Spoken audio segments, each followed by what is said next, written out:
Magnus Carlsen, the former world chess champion, is renowned for his willingness to take on opponents of all skill levels, from newcomers to seasoned chess masters and even other world champions.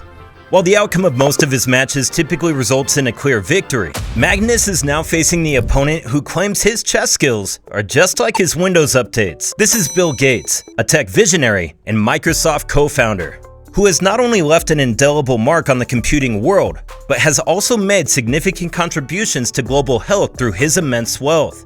But what happens when Magnus faces off against Bill Gates in a chess match, who's better known for his mastery of computer code than chess code?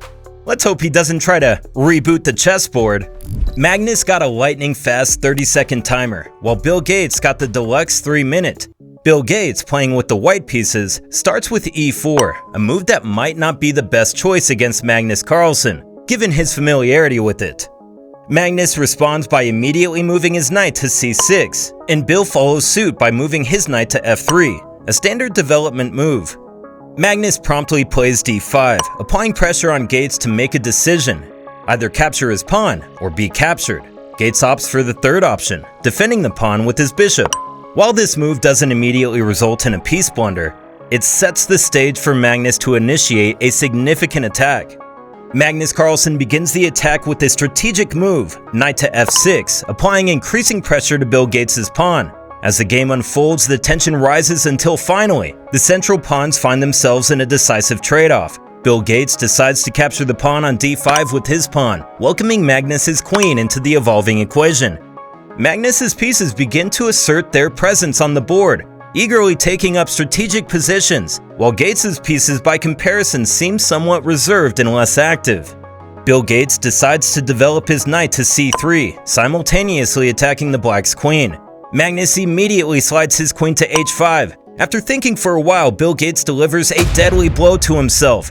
He makes a surprising move by deciding to castle, which turns out to be the least favorable choice given Magnus' strategic positioning of his pieces around Gates' king.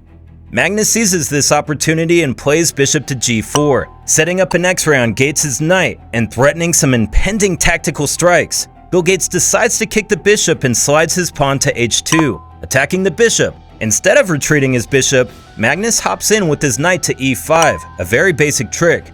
As Carlsen called it himself, a cheap trick, drawing a burst of laughter from even Bill Gates himself, albeit probably not for the right reasons.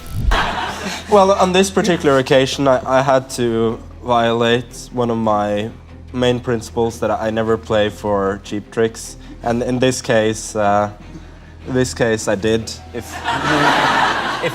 In a move anticipated by Magnus, Bill Gates captures Magnus' seemingly free bishop.